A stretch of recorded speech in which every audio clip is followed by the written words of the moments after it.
On a biting June morning in 2024, Jerry Francis seemed to have it all. Private jets at his beck and call, designer threads, and a last name that swung open every door before his fist could graze it. Yet beneath the glitz, he was unraveling, flunking every exam, suffocating in a void of his own making. Teachers, classmates, even his own father had written him off, their faith in him as cold as the Atlanta dawn. But in the shadowed corner of his elite school, where no one bothered to look, a black janitor, a woman invisible to the privileged, uttered words that struck like lightning, shattering his world. Jerry assumed she was just scrubbing floors, another faceless worker in his gilded life. He couldn't have guessed she was about to sweep away every illusion he clung to. Jerry Francis, sole heir to Alex Francis, a tech mogul whose name was etched on Forbes covers as often as the seasons turned, grew up in a whirlwind of luxury, private chefs, celebrity-studded birthdays, jets slicing through the clouds. But for all his wealth, a single thing eluded him: purpose. And in that quiet school corner, something was stirring, something that would unravel the life he thought he knew. At 16, Jerry attended one of the most elite private high schools in Atlanta, not because he earned his way in, but because the name Francis opened doors like a golden key. No tests, no interviews, just a wire transfer and a reputation that did the talking. Inside those marble hallways lined with portraits of powerful alumni, Jerry was known for three things: his arrogance, his expensive clothes, and his academic failure. His grades were abysmal. Teachers passed him out of fear, not merit. He didn't care. Why would he? One day, he'd inherit an empire. What could a GPA do that his last name couldn't? He mocked teachers, ignored classmates, smirked through lectures like they were beneath him. When the school counselor called him in about his failing grades on June 5, 2024, Jerry leaned back in his chair and said, "I could buy this school if I wanted to. What grade is going to change that?" The quote spread like wildfire, but no one dared confront him. Everyone, from faculty to students, tiptoed around Jerry. No one wanted to risk losing the Francis donation. At home, things weren't much better. His father, Alex, was a man of stone, cold, calculated, a self-made billionaire who didn't believe in excuses, not even from his own blood. "You're an embarrassment," Alex said one night after another call from school. "If you worked for me, you'd be fired." Jerry crossed his arms, rolling his eyes. "But I'm not your employee. I'm your son." "The world doesn't care," Alex replied. "Either you become someone, or you'll just be another rich kid with a last name and no spine, and I won't carry you." The silence that followed hit like a punch. Alex wasn't bluffing. He was dead serious. On June 6, 2024, Jerry showed up at school like nothing happened. He pulled into the faculty parking lot in his sleek BMW, a gift from his last birthday, and walked the halls like a runway model. Some students stared in envy, others in disgust. But one pair of eyes didn't look away. Hers. An older black woman, likely in her early 60s, was mopping the floor near the side entrance. Her posture upright, her eyes quiet but alert. Her uniform was wrinkled, but her presence wasn't. Jerry didn't notice her. To him, she was invisible, just the janitor, background noise. But school began to weigh on him. More tests, more failing grades. And then came the blow. His dad cut off his credit cards, took the car, forced him to take the school bus like everybody else. On a bitter morning, June 12, 2024, he passed the janitor in the hallway. For the first time, he noticed she was whispering something while cleaning. "The only true wisdom is in knowing you know nothing." Jerry stopped. "What did you just say?" She looked up, calm, unafraid. "Nothing you're ready to understand, boy." He chuckled, but something in her words stung. She turned and walked away like nothing happened. But Jerry kept thinking about her. On June 13, 2024, Jerry climbed the steps of the school building with his hands shoved deep in his jacket pockets. Everything felt different, colder, smaller. Gone was the smug energy he used to carry through the hallways. Now he walked fast, quiet, trying not to feel the weight of the stairs. That morning, he got his literature test back, a plain white envelope folded in half with a cold finality to it. He opened it with the usual expectation, maybe a low C, maybe a mercy grade. Grade, 15/100. Scrawled in red at the bottom, "Did you even read the passage?" Jerry stared at the page, blinked, laughed nervously, looked around. No one was laughing with him. More tests came that week. Math 22%, History 28%, Biology a solid 0. It wasn't funny anymore. The school counselor called him in again on June 15, 2024. This time, her voice wasn't gentle. "Jerry, you're academically at risk. I'm not talking about behavior. I mean failure. Statistically, you're at the bottom of the entire junior class." "It's temporary," he shrugged. "I'll hire a tutor." "You already had 4. They all quit." That shut him up. Later that day, as he left her office, he ducked out through the back entrance to avoid being seen. And there she was again, the janitor, scrubbing up a soda spill near the cafeteria. She saw him, smiled politely. He stopped. "You said something last time about Socrates." She stood slowly, wiped her hands on her apron. "And you remember it?" "Yeah. I mean, it stuck with me.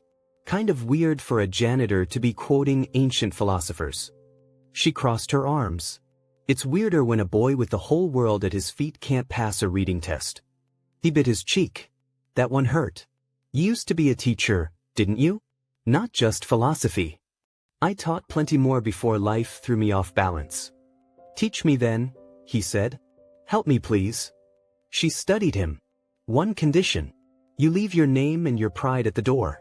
Start from 0 from the floor." "Fine," he whispered. I can't keep failing." On June 16, 2024, Jerry showed up before sunrise. The school building was still asleep, wrapped in fog and silence. He walked slowly through the back entrance, gripping the notebook she'd given him like it was something sacred. He found her, Ruth Williams, in the East Wing, polishing the floor with slow, precise circles. She wore simple earbuds and hummed something soft, maybe gospel. Jerry stood awkwardly for a moment before stepping forward. "Hey, you said you'd teach me, remember?" Ruth paused, removed one earbud, and looked at him calmly. "I remember. I also said it wouldn't be easy."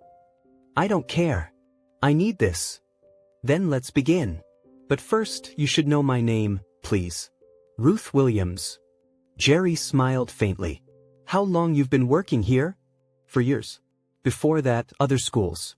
"And before that," she paused, then looked him dead in the eye, "I was a college professor. English, Lit, and philosophy." His eyes widened. "Why would you leave that for this?" Ruth folded her cloth slowly and answered without a trace of shame. "Sometimes life takes everything you thought was yours and leaves you with nothing but what you know. And I still know how to teach." Jerry nodded, overwhelmed. For the first time in his life, he saw someone truly strong without power. "So where do we start?" "I tried reading stuff last night. I don't know how to even begin." "That's the first truth," she said. "Pride fools you into thinking you already know. But when you admit you don't, that's when you start learning for real."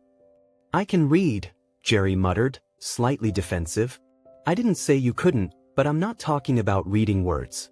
I'm talking about understanding what's between the lines." She pulled a battered notebook from her bag. "Every morning before class, you meet me here, 1 hour. And every evening after I finish cleaning, you sit and write. What you learned, what you felt, what you understood. No grades, just honesty." Jerry opened the notebook. Blank pages, an invitation, a challenge. "What if I fail again?" "Then you're finally doing it right." The days rolled by. A strange rhythm began to form, almost sacred. Jerry showed up early. Ruth greeted him without ceremony, only questions. "What did the sentence make you feel? Why do you think this character stayed silent? Can you tell me what courage sounds like?" She didn't lecture. She provoked. Jerry began to see differently. The book stopped feeling like chores. The sentences started pulling at his gut. He was learning how to feel what words were trying to say. The notebook filled up, not with answers, but with thoughts, reflections, fears. He wrote about his father, about pressure, about how angry he was at being empty all the time.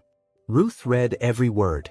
On June 20, 2024, while he was writing in the cafeteria, 2 boys walked by, laughing loudly. One of them, Jay, a star football player, nudged the other and said, "Look at little Francis now. Writing love letters to the janitor." Jerry clenched his jaw, ready to react. But Ruth gently placed a hand on his shoulder and whispered, "You don't measure depth with a shallow ruler." He looked up at her. That one line hit deeper than any insult. Later that night, Jerry opened a message from his father. "They updated your academic record. One last warning. Turn things around, or you're out. No trust fund, no apartment, nothing." Jerry stared at the message. He didn't reply, but for the first time, he didn't feel afraid. He felt ready. On June 27, 2024, Friday arrived with buzz and tension. The school was alive with end-of-term energy, report cards, college counselors, graduation meetings. Everyone was talking about the future. Jerry walked through the crowd, gripping a folder full of redone assignments, essays marked with praise, and a draft of a piece titled, "The Illusion of Control," written under Ruth's challenge. He'd never been proud of anything academic before. He thought maybe, just maybe, his father would be proud too. But when he reached the office, Alex Francis was already there, standing by the window in a sharp gray suit, checking his phone like it owed him money. "You're late," Alex muttered without looking up. "Let's get this over with." The school counselor, clearly nervous, handed over Jerry's new report. Jerry reached for it, but Alex took it first. He scanned it. The grades were better, still far from perfect, but steady improvement paired with glowing remarks from teachers. Shows initiative, participating actively, significant change in attitude. Alex closed the folder with a dull snap. "This is what you call progress?" Jerry exhaled. "I'm trying. Honestly trying." "With who?" Alex pressed. "The last tutor quit." "Who's been helping you?" Jerry paused. He didn't want to expose Ruth, but something in him said it was time. "Ruth, the janitor." Silence. Alex blinked, then gave a dry, sharp laugh. "You're kidding. She used to be a professor." "She's a janitor," Alex cut in. "That's all that matters." Jerry's voice rose. "She taught me more than any of your overpriced tutors. She taught me to think." Alex took a step forward, voice low and threatening. "You're embarrassing this family. You're wasting time with people who have nothing to offer." "She sees me. You never did." Alex stared at him like he was a stranger. "If you keep going down this road, you lose everything. No car, no money, no name. Don't test me." Jerry felt the words burn his tongue, but he said them anyway. "Maybe I need to lose everything to figure out who I actually am." Alex didn't answer, just walked away.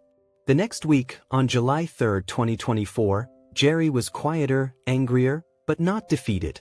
The kids at school noticed. The teachers did too. Rumors spread. Some said Jerry was obsessed with the janitor. Others mocked him openly. Jay shared a video of Jerry sitting with Ruth after hours with the caption, "Lessons from Losers." Jerry didn't flinch. Instead, he printed his essay and posted it on the school's reading board under the title, "Learning Doesn't Make Me Weak. Ignorance Does, Jerry Francis." The paper was gone the next day, but the message had already taken root. On July 7, 2024, Monday morning brought a strange calm. The rain had stopped. The sky was gray but quiet. Jerry walked into the school early, clutching a coffee in one hand and a notebook in the other. He found Ruth in the back hallway, mopping near the old science wing. She looked up as he approached, eyebrow raised. "You're bringing peace offerings now." "Coffee," Jerry replied, handing her one. "And something else?" Ruth took the cup and looked at him closely.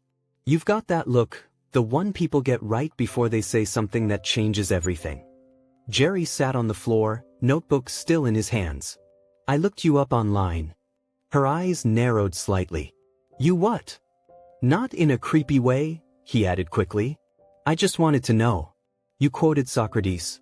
You teach like you've got 25 years of experience, and I found it, an old article."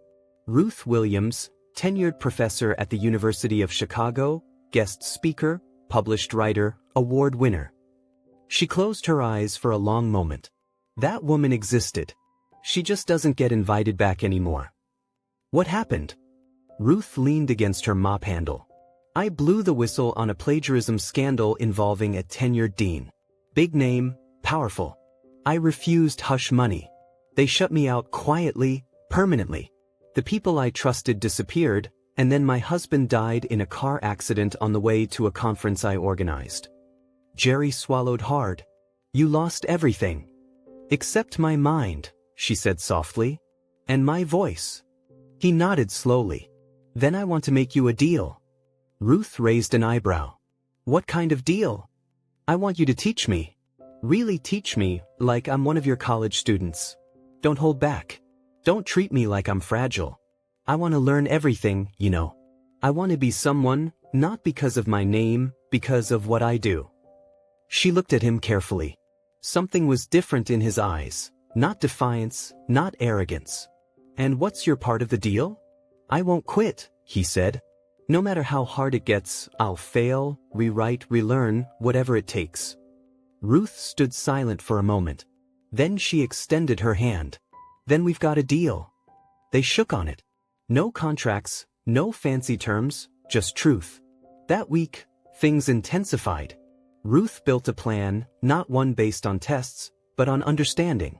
Jerry read Baldwin, Hughes, Morrison. He started writing reflections instead of essays. He questioned systems, injustice, himself. Each night, he handed her a notebook filled with thoughts. And each night, she returned it with questions that dug even deeper. The school still didn't know. To the rest of them, Jerry was still figuring things out. But inside, something bigger was happening. On July 10, 2024, Jerry showed up to evening study with someone new. This is Gloria, he said. She's in my biology class. She needs help with writing. Ruth smiled. Looks like we've got ourselves a class. More students came quietly, cautiously. Word spread that someone at the school was actually helping. Not grading, not judging, but teaching. The abandoned library turned into their secret classroom. They read, wrote, debated, cried. It was beautiful and dangerous. On July 14, 2024, Ruth was called into the office. The assistant principal spoke in corporate tones. Miss Williams, we've received concerns. Parents are asking why their kids are spending time with the janitorial staff after hours. It's unorthodox. I'm teaching, she replied simply. You're not a certified instructor here. It's not in your job description. Ruth stared at her. Neither is saving a kid's life, but I did that anyway. The assistant principal didn't answer, but Ruth knew what was coming. Jerry heard about it the next day, July 15, 2024. They told you to stop? Yes. That's insane. You're helping. I know, she interrupted. But that's what systems do. They don't attack what's broken. They attack what's working if it wasn't meant to work that way. Jerry clenched his fists. I'm going to tell my dad. I'll go to the board. I'll go public. Not yet, Ruth said firmly. Your voice needs to be strong enough to stand on its own first. Not your father's name, yours. He nodded and understood. The revolution had already begun. Winter crept into Atlanta by December 1, 2024, painting the mornings in fog and silence. The school hallways were darker, quieter. But inside Jerry, something brighter was growing, a kind of light he couldn't explain. On December 3, 2024, Ruth met him in the old library, the one no one used anymore. She sat him down, folded her hands over a book, and looked him in the eyes. It's time I tell you the one thing no one teaches. Jerry leaned forward. I'm listening. The secret isn't in grades or textbooks or diplomas. The secret to real learning is transformation. She stood, pacing slowly. Most people learn to pass, to survive, to repeat what someone told them and hope it's enough. But you don't change like that. You change when something inside you breaks and rebuilds stronger. Jerry was silent. You've started that process, but you need to know what real learning feels like. It's messy. It's painful. It's personal, but it's real. She handed him a worn-out book with blue binding. This saved me, she said. The Souls of Black Folk by W.E.B. Du Bois. I read it when I lost everything. It brought me back. Jerry opened the cover. Handwritten notes filled the margins. You're giving me this? I'm trusting you with it. Why me? Ruth sat back down. Because when I saw you that day, you weren't arrogant. You were drowning. And something in you still wanted to live. Jerry clutched the book. I'm going to read every word and then write something real. Not for me. For you. She stood to leave, picked up her mop and bucket. Before exiting, she turned. Next time someone asks how you're doing in school, don't say I'm improving.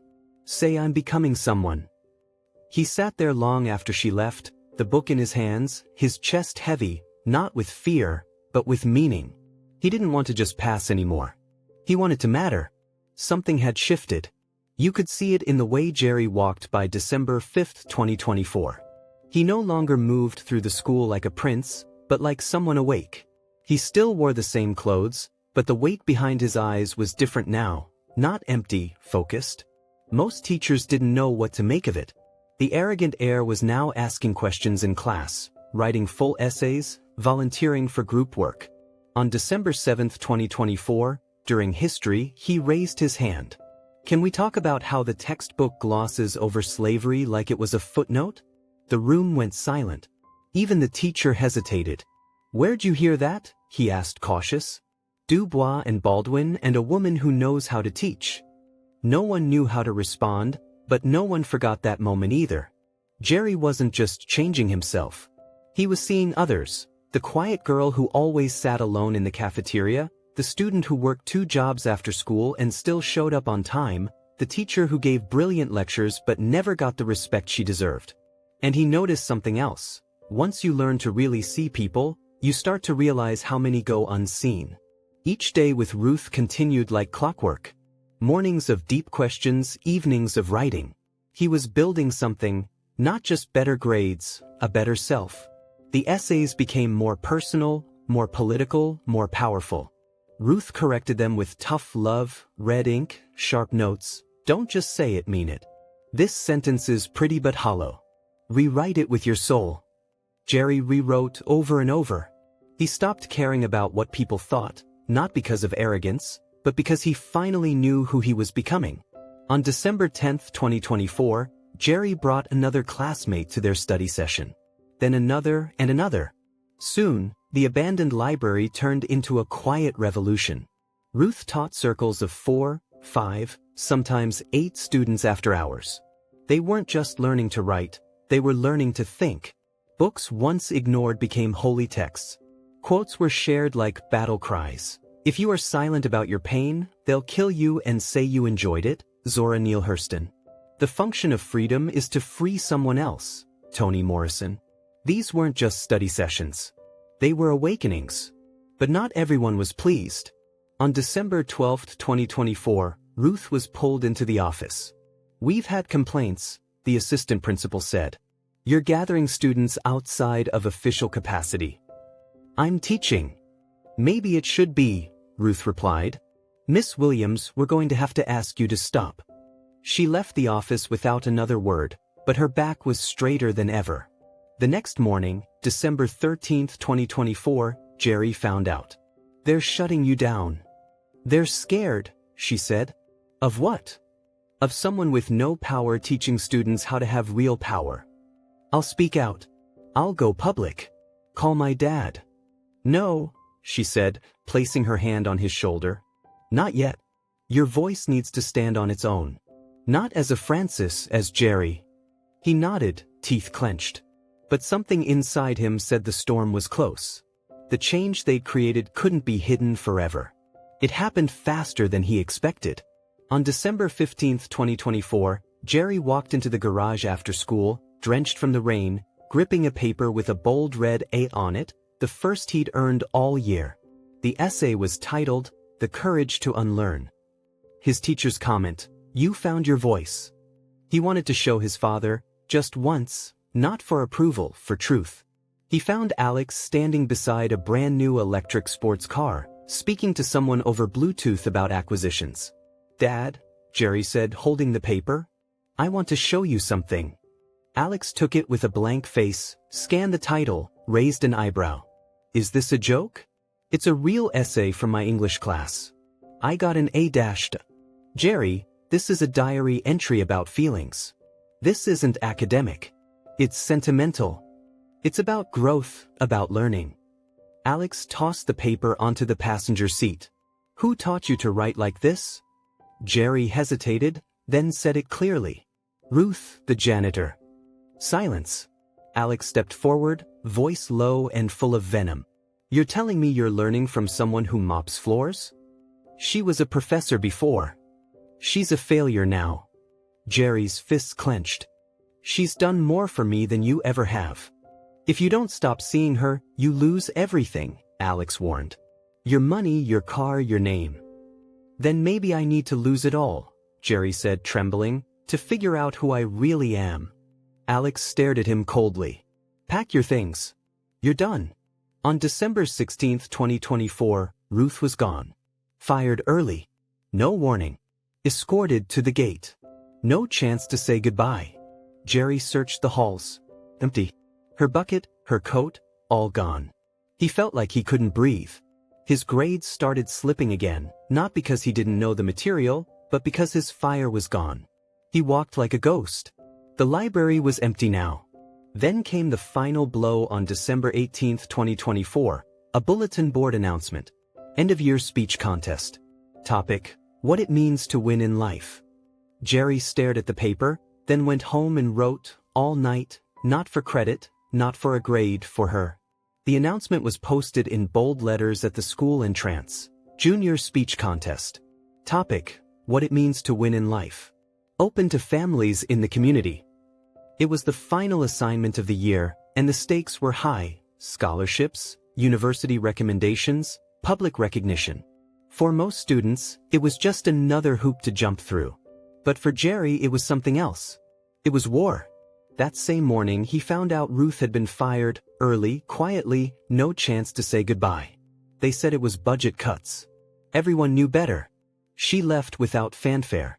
Jerry sat in the empty cafeteria, notebook open, hands shaking. He stared at the pages filled with her words, her corrections, her questions. Learning is transformation. Pride is a trap disguised as protection. You don't need permission to become someone new. He closed the notebook, opened a new one, and wrote, not for grades, not for applause, for truth. On December 20, 2024, the night of the speech contest arrived. The auditorium was packed. Parents in expensive coats, students in neatly pressed suits, college scouts in the back row with clipboards. Jerry stood behind the curtain, wearing a plain navy shirt and dark jeans. No flashy shoes, no last name pinned to his chest. Just him and his story. His name was called. He stepped onto the stage. The room fell quiet. He looked across the crowd and began, my name is Jerry Francis. Some of you know me as the kid who wasted a golden ticket, who didn't care, who failed. They say I had everything. But I didn't have the one thing that mattered, someone who believed in me until she showed up. He paused. She wasn't my teacher. Not officially. She wasn't paid to help me. She had no office, no authority, just a mop and a heart big enough to see through my anger. He scanned the audience. She taught me how to read between the lines in books and in life. She taught me how to write, how to think, how to listen. She didn't just clean the floors of this school. She cleared the fog in my head. The air shifted. People leaned forward. But she was fired, silenced, because systems don't like it when someone from the bottom starts making a real difference. So today, I'm not speaking to impress you. I'm speaking to honor her. He held up the notebook. She told me learning was transformation. That real winning isn't about being rich or powerful. It's about becoming someone worth remembering. Then his voice softened.